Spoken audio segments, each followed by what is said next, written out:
Nós te agradecemos, Senhor, por todas as bênçãos com as quais nos tens enriquecido a vida. Nós te agradecemos, Senhor, pela presença deste arauto da verdade, desse missionário de Deus na terra, que durante tantos e tantos anos vem difundindo a estrela mágica e a estrela da doutrina dos Espíritos. Nós te agradecemos, Senhor, pela sua vida incansável. Divaldo Pereira Franco é um representante de Deus na terra. Onde ele se encontra, se faz um ponto de partida do bem maior. Nós te agradecemos, Senhor, pela sua presença nesta casa hoje. E rogamos-te, Senhor nosso e Mestre nosso, derrama sobre ele a unção do Divino Espírito de Deus e sobre esta unção. Divaldo Pereira Franco viverá muitos e muitos anos com vida, com saúde, com alegria e com paz, e como arauto do bem e da verdade. Ele continuará distribuindo onde quer que ele se encontre as messes do teu amor. Que a tua paz se derrame sobre ele e sobre todos nós. Obrigado, Senhor. Louvado seja tu. E na paz e na alegria desses instantes, nós pedimos a Jesus que nos permita dar início desta reunião, tendo como orador o nosso querido Divaldo Pereira Franco.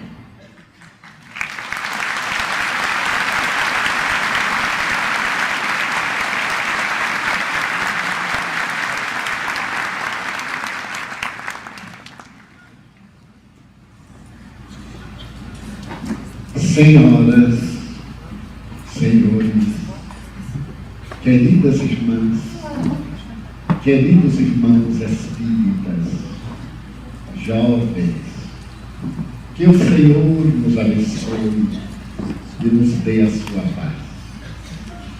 O admirado escritor Will Durant, convidado para narrar a história da humanidade desde a Antiguidade Oriental, convidou 10 historiadores internacionais e depois de 10 anos de investigações, de pesquisas, conseguiu fazer o levantamento de todos os fatos históricos da humanidade em uma obra de 40 volumes.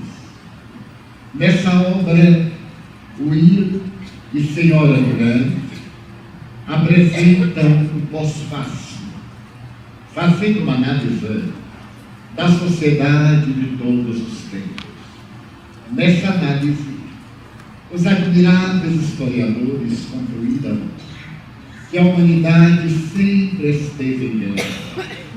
Porém, o mais lamentável é que as guerras travadas desde a antiguidade sempre tiveram uma conotação religiosa. E as guerras mais cruéis foram provocadas por pessoas que asseveravam acreditar em Deus, no amor, na justiça divina. E continuando com o bisturi da indagação, concluíram que a humanidade sempre esteve governada por militares, por indivíduos portadores de psicopatologias, por criaturas de formação rígida e inclemente. São poucos os casos de filósofos, de poetas, de artistas têm vivido sensíveis à fraternidade e ao amor. É lamentável podermos concordar na atualidade que o Will, Senhora Durante e os historiadores convidados estão realmente com muita razão, porquanto a belicosidade encontra-se íncita na criatura humana, mesmo nestes dias em que deveríamos haver alcançado um alto nível de ética, de cultura, de civilização. A nossa sociedade atingiu um momento culminante no que diz respeito à inteligência. Conseguiu lograr esse logos da tradição que faz recordar a razão, o pensamento e, acima de tudo, as doutrinas exatas. Nada obstante, o seu desenvolvimento ético-moral não corresponde à mesma conquista daquele que se refere à grande vertical do amor. Estamos na horizontal do conhecimento. Segundo a palavra nobre do filósofo brasileiro Humberto Rodrigues, os nossos esforços em favor da transformação moral para melhor têm parecido baldos, particularmente no século XXI, quando a ciência logrou interpretar inúmeros enigmas do cosmos, chegando neste momento a encontrar fora da nossa galáxia globos, planetas que têm as mesmas características da Terra, inclusive água em estado líquido, facultando a probabilidade de que a vida fora da Via Láctea, onde nos encontramos. No ano passado, os físicos quânticos, utilizando-se do desacelerador de partículas, que é um grande tubo de 27 quilômetros entre a Suíça e a França, realizando o choque de prótons com uma velocidade quase da luz, em que uma parte do átomo, próton, vinha numa direção e o outro no lado oposto, logrando o choque entre essas duas micropartículas e repetindo o Big Bang, que teria dado origem ao surgimento do universo. Essa experiência extraordinária ergueu os físicos quânticos a uma postura sacerdotal e espiritualista, porquanto 60 anos antes, o eminente Riggs, físico quântico inglês, havia concebido que no universo havia uma micropartícula tão infinitamente pequena que somente podia ser concebida matematicamente. A probabilidade da sua existência seria remota, porque a física quântica é a doutrina das probabilidades. É a doutrina que destruiu a tese cartesiana de crer naquilo que vê. Na atualidade, nós somos induzidos a crer para depois ver, eliminando a hipótese cartesiana de que somente se pode crer naquilo que se pode ver. E por que razão? Porque 95% de tudo quanto nós acreditamos é invisível, e acreditamos através do engodo dos nossos parcos sentidos físicos. Essa micropartícula foi então denominada como bóson de Higgs, em homenagem a esse hoje ancião, que há 60 anos, repetimos, logrou concebê-la através de audaciosos cálculos matemáticos. Porém, da impossibilidade de explicar-se o que é essa partícula, esses mesmos físicos quânticos, alguns dos quais nihilistas, optaram por definir que essa partícula é a assinatura de Deus na sua criação. E isso nos toca profundamente, porque então a física quântica vai levada à energia que se bifurca em dois aspectos: a energia convencional e a energia que pensa, como responderam os espíritos ao egrégio codificador do Espiritismo, quando lhes interrogou o que é o espírito. É o princípio inteligente do universo. Então, no universo existem três princípios: Deus, o Espírito e a matéria, que, em última hipótese, são energias em diferentes estados vibracionais. Com essas conquistas notáveis na área da astrofísica, da química molecular, da visão psicológica, a criatura humana mata com a maior naturalidade não apenas o ser humano, também a natureza. Ameaça a casa-mãe que habita, de destruição. E o efeito estufa disso decorrente apresenta-nos as calamidades que ora varre o planeta, como sempre ocorreu, porém com maior intensidade e maior número de vítimas humanas e de ameaças de extinção, caso não sejam tomadas internacionalmente providências para salvar a Terra. No que diz respeito aos valores éticos, encontramos-nos no período da Taba, da barbárie, em que a vida humana perdeu totalmente o seu significado e os valores éticos desapareceram.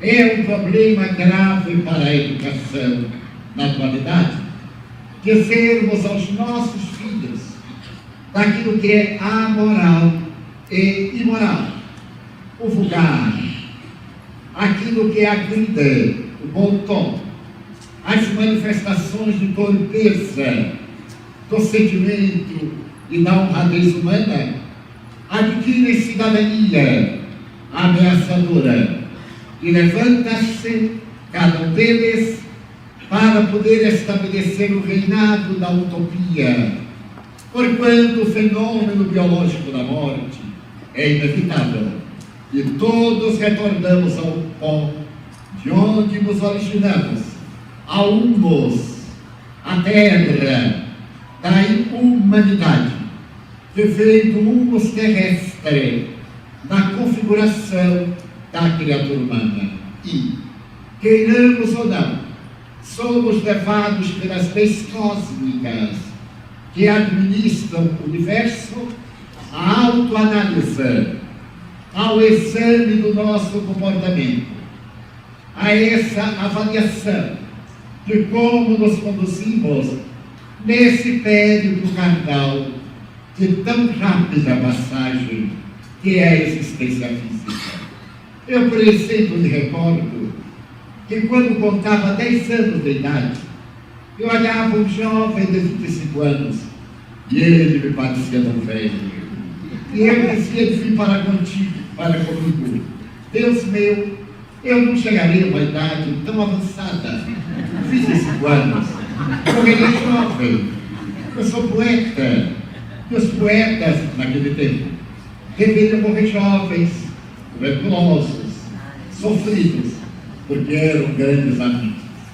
Repentinamente, eu me dei conta que estava com 30 anos e tive um choque moral. Mas eu olhei para os 50 e disse, bem, 30 anos passam com serenidade. mas eu não chegarei aos 50. A velha tradição dizia que no momento em que a criatura humana começa essa fase dos entas, ela é muito rápida. E eu olhava para o homem de 50 anos, ele me parecia tão velho que eu me conformaria com morrer jovem. Passou o tempo e de repente eu estava com 50 anos. Aí eu tive um profundo abalo, mas me olhei no espelho e tive um pouco de consolação. Ainda havia vestígios dos anos 20 na face. Aí animei-me e olhei o de 70. Mas quando eu olhei o de 70, eu disse, não chegarei lá. Arrastando os pés, com todas essas manias que aqueles, na época em que eu imaginava, eram portadores de 70. Não, eu morrerei rígido em toda essa pujança da idade adulta. Mas, de repente, eu me barbeava e me dei conta que era 5 de maio, a minha data de aniversário. Fiz o cálculo, estava com 70 anos. Não desmaiei porque não me lembrei. Eu disse, meu Deus, esse ano.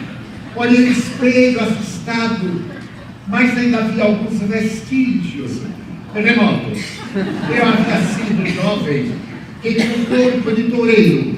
Eu continuava, só que era um toureiro aposentado, porque a parte superior havia descido um pouco, e o pneumático me voltava à cintura. Eu disse, mas isso se pode corrigir, talvez usando uma faixa. Mas quando eu imaginei que usando uma faixa poderia subir o pneumático, ficaria do custo, era muito bom. Eu optei pela primeira hipótese e fiquei contente, porque estava com 70 anos.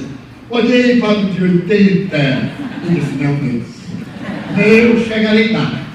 Mas então, quando cheguei aos 80, eu estava no aeroporto e estava jovial, alegre, sem reumatismo, sem transtorno gástrico, e uma moça linda na entrada da ponte para o avião disse, agora convidemos aqueles que são preferenciais. As gestantes não tinha nada a ver comigo. As mães, crianças de 2 anos, tampouco. Cartões vermelhos e as pessoas da melhor idade. Eu olhei, as pessoas da melhor idade arrastavam os pés, começavam, oscilavam. Eu disse, não entro nessa fila, e então a delas atreveu-se a olhar para mim e perguntou, quer entrar? Eu perguntei, por quê? Ela disse, não, o senhor deve ter cartão. Eu disse, tenho cartão.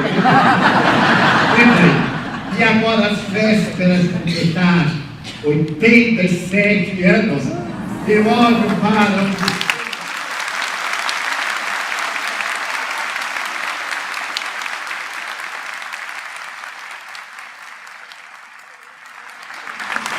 Eu olho para o de 100, eu chegarei aí. Essa é a expectativa. Agora, a mala esteja arrumada. Não totalmente arrumada.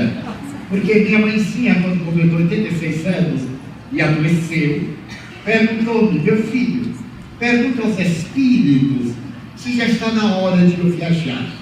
Eu disse, mas mãe, aos 86 anos, já passou na hora. O que a senhora quer saber? Para me arrumar, meu filho. E a senhora não está totalmente arrumada? Não. Eu ainda tenho umas coisinhas para pôr na mala. Porque se eu me arrumar completamente, Deus dirá, já que a velha está pronta, venha. Então mesmo com 87 sadios anos, vai chegar um momento inderrocável do retorno à pátria. E todos nós, felizmente, somos mortais nas belas viagens de Gulliver, esse personagem histórico fantástico das lendas e da mitologia do passado, Ele teve a ocasião de visitar um país no qual, em cada 100 anos, havia uma geração de imortais. E ele ficou curioso. Como seriam aquelas pessoas que não morriam nunca? E teve permissão de visitar a área hospitalar, em que se encontravam aqueles macróbios, 500 anos, 800 anos. E ao adentrar-se pela casa hospitalar, ele foi tomado de espanto, porque aquela existência física dos indivíduos centenários e múltiplos centenários era terrificante, a matéria deformada, a ausência total de qualquer equilíbrio, e ele exultou porque era mortal. Felizmente a morte lhe arrebatado, em um momento quando ele ainda pudesse ter lucidez, quando pudesse conservar as memórias do passado e, sobretudo, poder agradecer aos deuses a honra de uma existência profícua. Desse modo, aqueles que estão vivendo neste momento da perda do sentido ético, da perda do significado psicológico, como dizia Carl Gustav Jung, uma vida que é destituída de significado psicológico não é uma vida, ela não tem sentido, é uma vegetação de natureza orgânica. Mas como viver-se esta vida na violência urbana, na violência individual, nessa violência que nos desgasta e que somente está lá fora, porque ela vive dentro de nós. Esta violência, o resultado de um dos nossos instintos mais primários, aquele instinto do medo que gera a ira que é resultado da adrenalina em nossa corrente sanguínea e logo depois diminuída pela queda do cortisol que nos equilibra. Somos indivíduos que atacamos porque temos medo. Covardes, atacamos primeiro para evitar que nos ataquem. Mas a sociedade de tal forma perdeu seu sentido ético que vive o hedonismo, a doutrina do prazer, mas não do prazer ético, do prazer estético, desse prazer de natureza transcendente, o prazer dos sentidos, o prazer da paixão, da sensualidade. Voltamos a Epicuro na Grécia, 300 anos antes de Jesus. Ter, para poder, para comprar, para gozar e para perder o sentido da vida. Porque depois de gozar, de usufruir, novos anseios, novos desejos, novas ansiedades. Será que a vida deve ser o salto de uma para outra ansiedade? É aí que exalta a figura incomparável de Jesus de Nazaré. É aí que aparece o verbo flamívodo desse homem que venceu a história, que foi tão grande como assevera Ernesto Renan, materialista, que dividiu a história em antes e depois do seu berço. É aí que avulta a mensagem soberana das bem-aventuranças, que avulta a palavra gloriosa desse homem que nos toca profundamente as fibras mais íntimas do coração, porque é a primeira personalidade histórica que tem a coragem de cantar o amor e de, celebrando o amor, colocado na postura que ele merece. Se nos recordarmos de Krishna, ele cantará para nós no Vedanta a reencarnação. Se formos a Siddhartha Gautama, o Buda, ele nos falará da compaixão. Se seguirmos a trilha mosaica, teremos a lei austera, até a lei severa, do tal e qual, a lei de Italião. Se procurarmos confusos lá do céu e outros, teremos os códigos da sociedade. E assim por diante, Jesus fala-nos do amor. Moisés 2 vezes cita o amor em passão. O amor a Deus, o amor aos pais. Jesus nos fala do amor incondicional, no amor radical, desse amor que é a divina centelha que vive dentro de nós, porque somos gerados de Deus geneticamente. Não é apenas a questão do crer, é do experienciar. Quando foi aprovado nos Estados Unidos da América, no dia 26 de junho do ano 2000, o primeiro rascunho da decodificação do genoma humano, o presidente da República, diante dos maiores veículos de comunicação, com o telefone diretamente ligado a Tony Blair, então primeiro-ministro da Inglaterra, declarou ipsis verbis: agora, com a decodificação do genoma humano, nós sabemos que somos nós. Desde as primeiras aglutinações que formaram os organismos unicelulares, pluricelulares, as plantas marinhas e etc., até chegar a esse momento da cibernética e da comunicação virtual, tudo está escrito em nosso código genético. E logo depois, o outro notável geneticista, o Dr. Jim Hammer, publicou uma obra extraordinária da ciência genética, que se titula O Gene de Deus. As pesquisas do DNA, que os cientistas acreditavam seriam 100 mil na criatura humana, demonstravam que o indivíduo como nós, 100 trilhões de células, é constituído esse indivíduo de apenas 35 mil DNAs. E que um desses DNAs é o DNA de Deus. Então nós somos geneticamente filhos de Deus.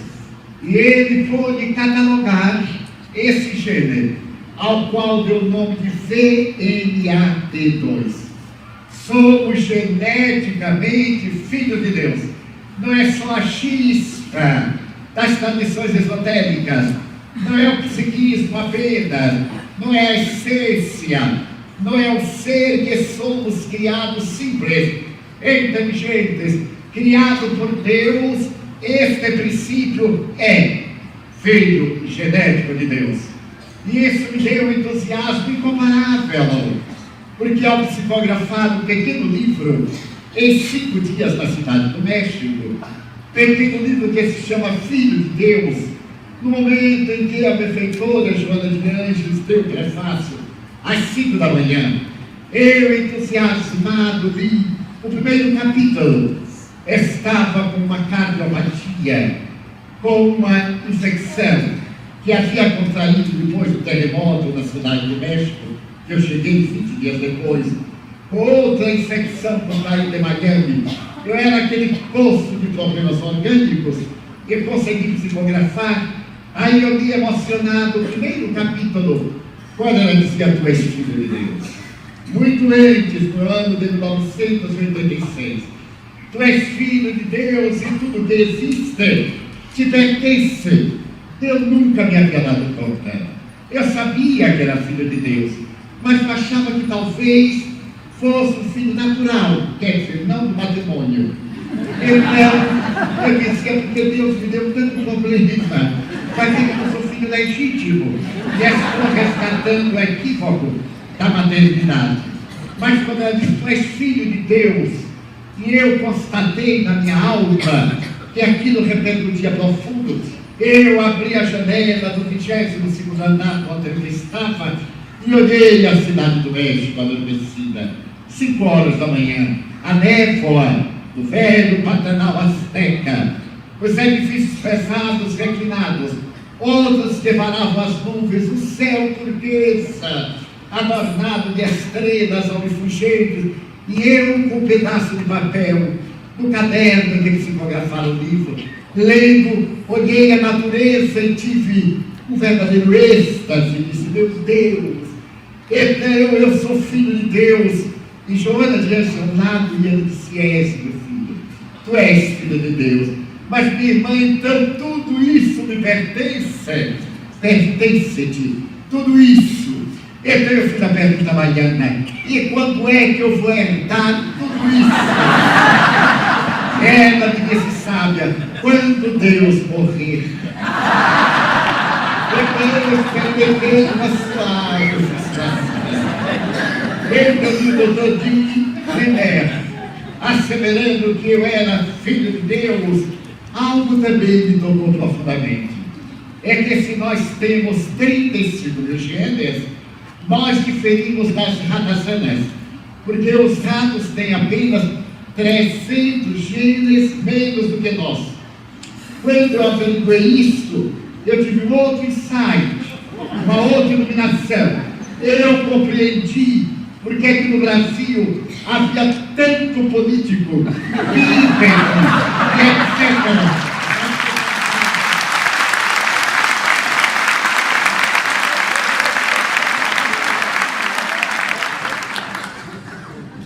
Faltavam 300 gente.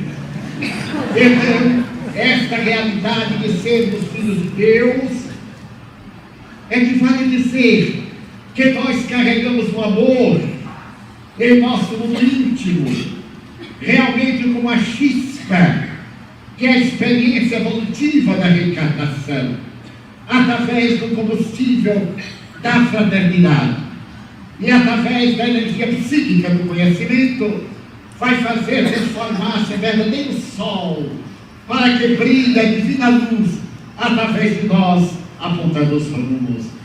Então, esta emoção extraordinária ainda me invade hoje, quando vendo essa estatística alarmante dos desacertos da sociedade, da agressividade, constatando, como disse muito bem Mandela, que o mal não nasce na criatura humana. A criatura humana torna-se perversa, em exceção dos casos psicopatológicos, da convivência social, diante das injustiças, da pobreza, da miséria, da falta de educação, da ausência dos recursos que dignificam a criatura humana: trabalho, educação, saúde, recreação, direitos humanos, fazendo que desabrochem os instintos, ao invés da labareda divina, que é a chama sublime do amor. Este introito, dando largo, para recordar na psicologia do perdão, filha direta da mensagem de Jesus. Porque hoje na Terra, por incrível que pareça, existem mais pessoas boas, pacatas, afáveis, gentis, do que perversas, do que agressivas.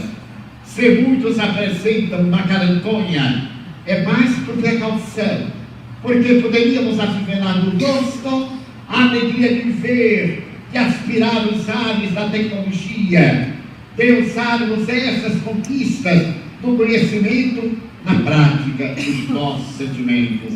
Esse sublime ethos da tradição grega, esse sentimento profundo daquilo que somos, do pathos, da generosidade, da confraternização, que nos deve um dia unir na grande família universal. Quando eclodiu a Primeira Guerra Mundial, os estrategistas militares concluíram que essa guerra seria a guerra que acabaria com todas as guerras. Mas, em realidade, não foi isso que aconteceu. A Primeira Guerra Mundial foi considerada, tecnicamente, a guerra mais perversa, mais cruel de todos os tempos, até 1918. Mas, nesse ínterim, dentro da Guerra Mundial, houve uma outra guerra dos turcos otomanos contra os armenos, entre 1915 e 1917. A Turquia levantou-se para destruir no genocídio os armenos, uma raça, um povo ao seu lado.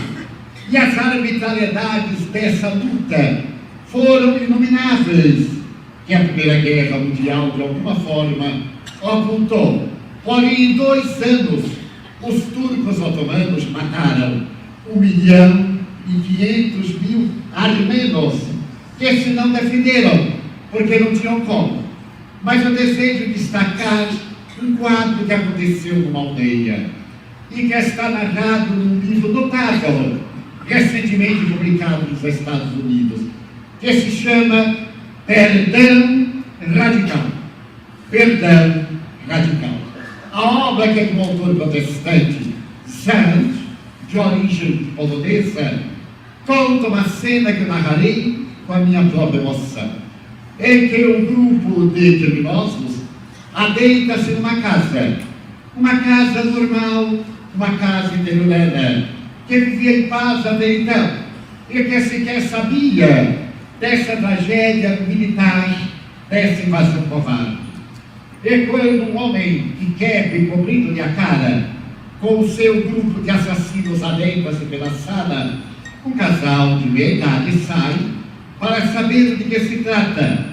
E aquele chefe saca de uma arma e mata-os tranquilamente, como se fossem cegos. Para nada servirem. As duas meninas correm, uma de 12, a outra de 16 anos. E aqueles sicários pegam a de 12 anos e atira a soldadesca desenfreada que ali mesmo a estupra, que ali mesmo a destrói, enquanto que a outra ele dirigiu-a para si mesmo. Leva para sua casa bordel, onde tinha cativeiro outras jovens armenas, sádico, perverso, pratica os mais bárbaros sentimentos da idiotia sexual e da depravação moral, fazendo que elas fossem servas dos seus instintos mais servis. Por uma outra razão, essa menina de 16 anos consegue evadir-se, foge, e em 1917, ao término do ano, acaba a invasão e é firmado um rascunho de um tratado miserável de paz.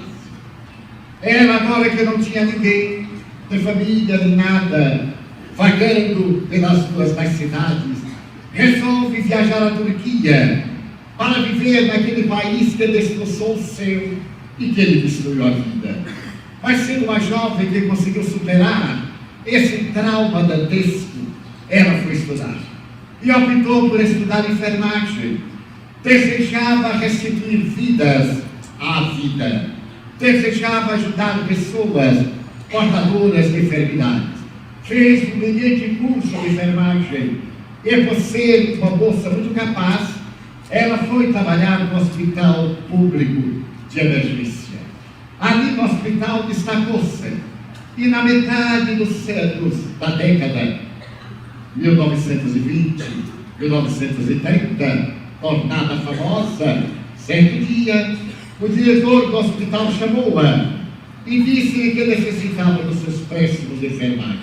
Havia um paciente repugnante.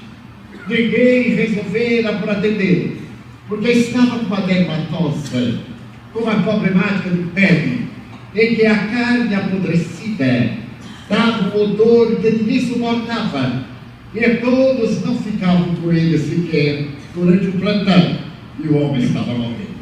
Deformado, naquela situação deplorável, ele somente via nela a pessoa capaz de ter misericórdia, porque não havia alternativa de cura. Se ela teria coragem de enfrentar essa situação calamitosa. E ela disse que sim. O odor era insuportável, mas ela caridosamente retirava-lhe parte dos tecidos apodrecidos, fazia pequenas cirurgias, envolvia ataduras, 1 semana, 3 semanas, 2 meses, 6 meses, e o paciente teve alta, totalmente recuperado. Quando ele foi receber o documento de saúde para sair do hospital, o diretor disse: agora cabe-lhe agradecer ao anjo que salvou a sua vida. Ela se havia dedicado com amor mais que filial. Havia dedicado noites eternas e dias sucessivos. E então, emocionado, o homem vai agradecer-lhe e pergunta-lhe, en passant: você é turca? Porque você fala o nosso idioma com um acento muito especial. E ela disse: não, excelência, eu não sou turca. Eu sou armena. Eu recordo-me da Armênia. Eu estive lá, em nossas lutas, para recuperar nosso terreno. Eu estive na Armênia. Estive lá. Ele disse, eu sei que o senhor esteve lá. Inclusive, o senhor esteve na minha aldeia. Na sua aldeia? Sim, excelência. O senhor entrou com parte da sua tropa e, sem uma palavra, sacou do revólver. Matou meu pai e matou minha mãe. Diante de nós, de mim e de minha irmã, que o senhor mandou matar. Entregou a uma tropa desvairada que a despedaçou, dominada pela selvageria sexual. E a mim, o senhor levou para a sua casa. Fez de mim um lixo humano, um trapo sem qualquer significado. Ele padeceu. Era o mesmo homem, a testa larga e fio, os olhos amendoados e covardes. Ele tremeu na sua palidez e perguntou, você me reconheceu? Sim, excelência. Desde o primeiro momento. Porque o senhor é inesquecível. Da minha memória, o senhor ocupou mais de 15 anos, ou quase isso, talvez um pouco menos, desse período entre aquele tormentoso dia e o momento do nosso reencontro. Mas se você me reconheceu, por que você não me matou? Porque nesse ínterim eu conheci um homem.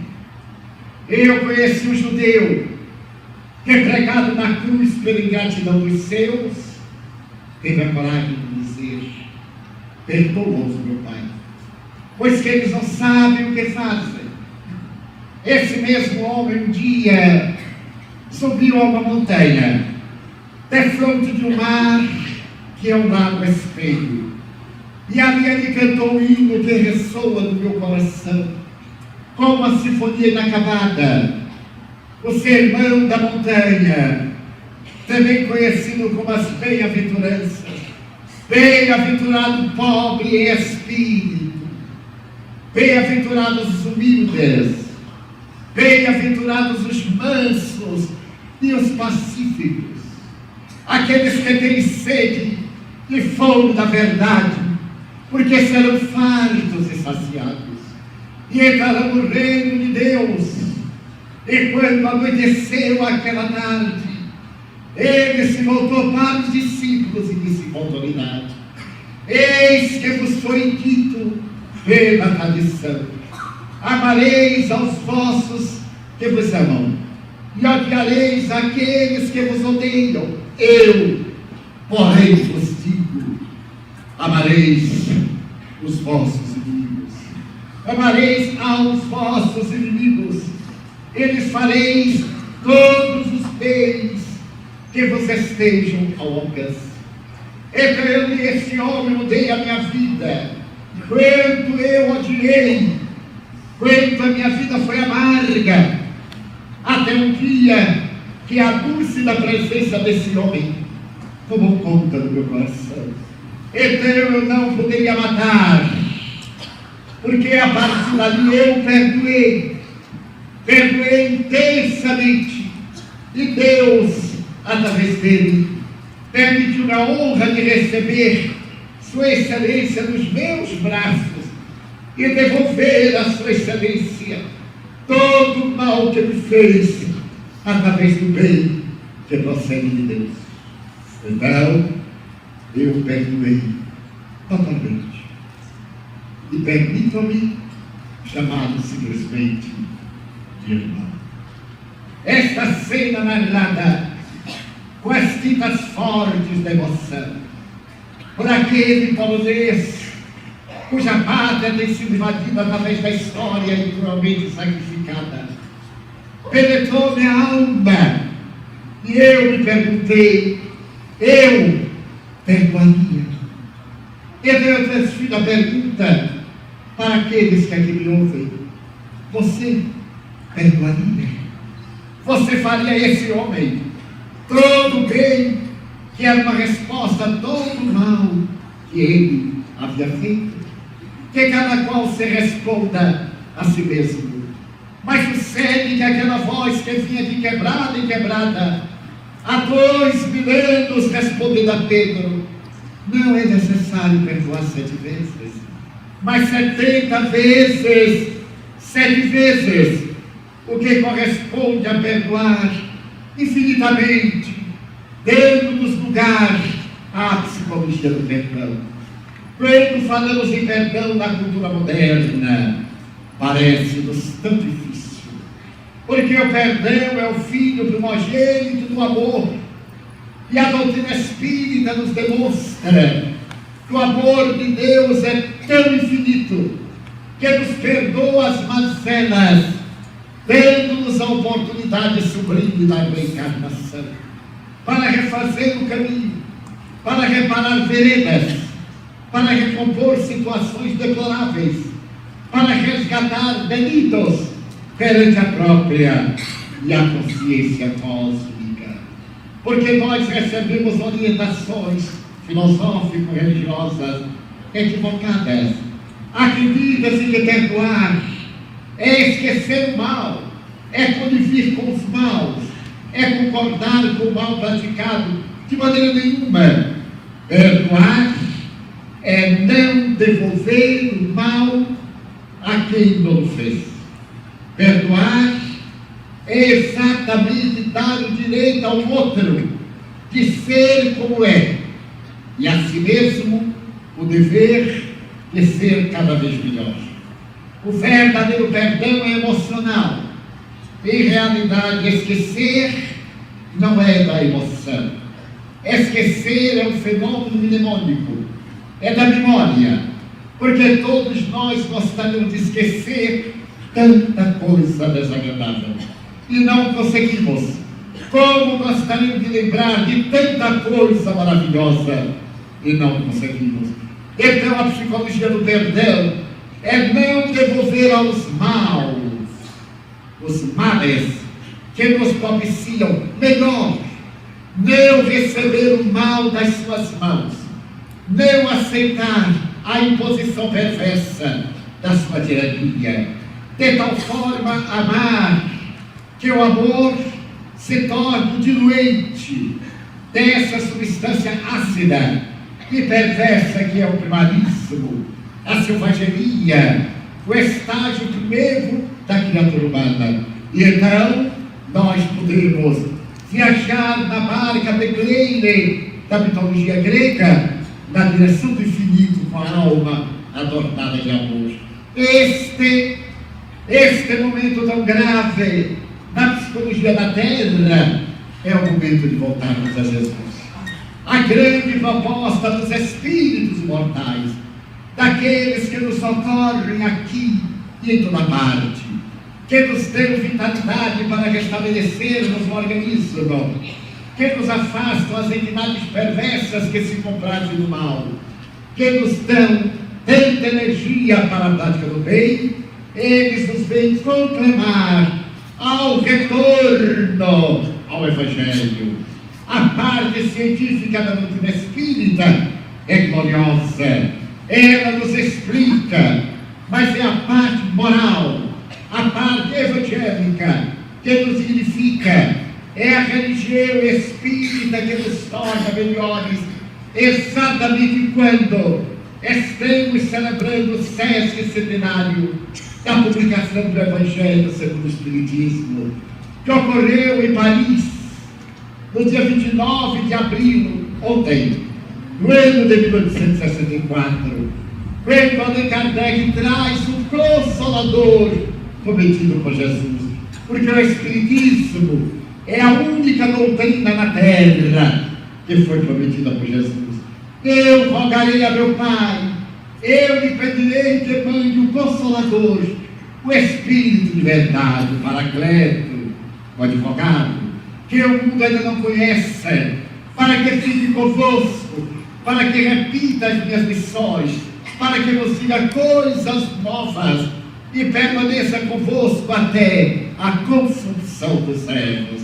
E ele veio como um exército, sob o comando das vozes espirituais, como estrelas cadentes, os seres espirituais desceram à terra para proclamar a era do Espírito imortal, para poder esculpir na alma humana a grandiosidade dessas 4 letras que é o amor, para que nos deixássemos dominar por essa presença de Cristo em nós, para que um dia possa ser Ele quem vive e não nós que estejamos sobre Ele, mas Ele sobre nós, dando-nos vitalidade. Esse é o momento de nós aprendermos a perdoar-nos reciprocamente, a entendermos que estamos numa sociedade de 7 bilhões, 250 milhões de pessoas em níveis psicológicos diferentes, desde aquelas consciências de sono, egotistas, egocentristas, ególatras, até aquelas consciências cósmicas, que já podem vislumbrar o amor e entender o inenarrável da realidade divina. Então é necessário que nós compreendamos que o nosso dever é servir e não ser servido, é amar.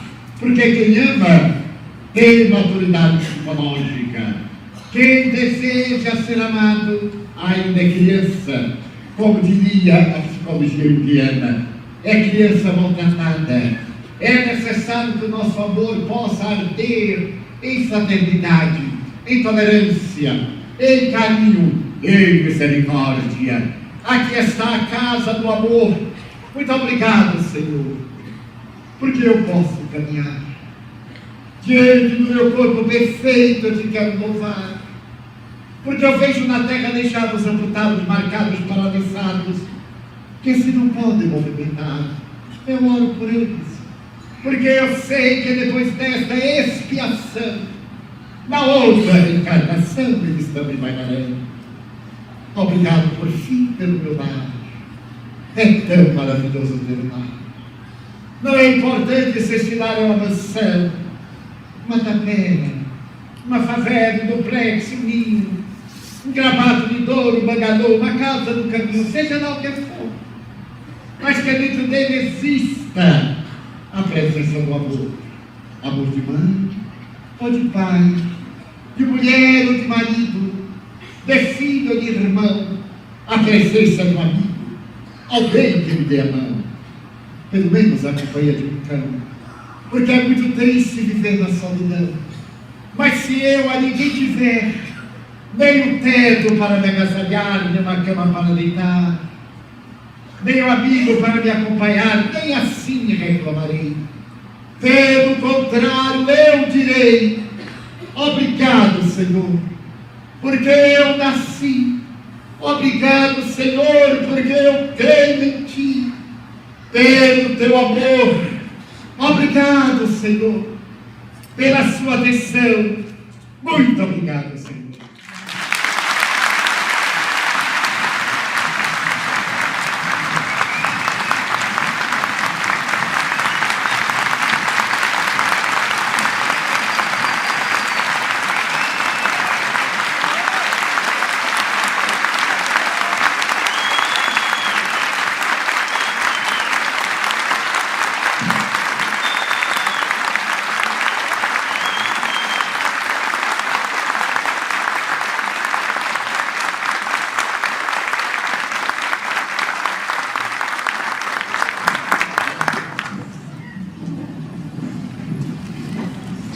Agradecendo o nosso querido Divaldo Pereira, a Deus nosso Pai e a todos os benfeitores que nos assistiram carinhosamente nesta noite. Nós pedimos permissão para considerarmos encerrada esta nossa reunião. Muita paz.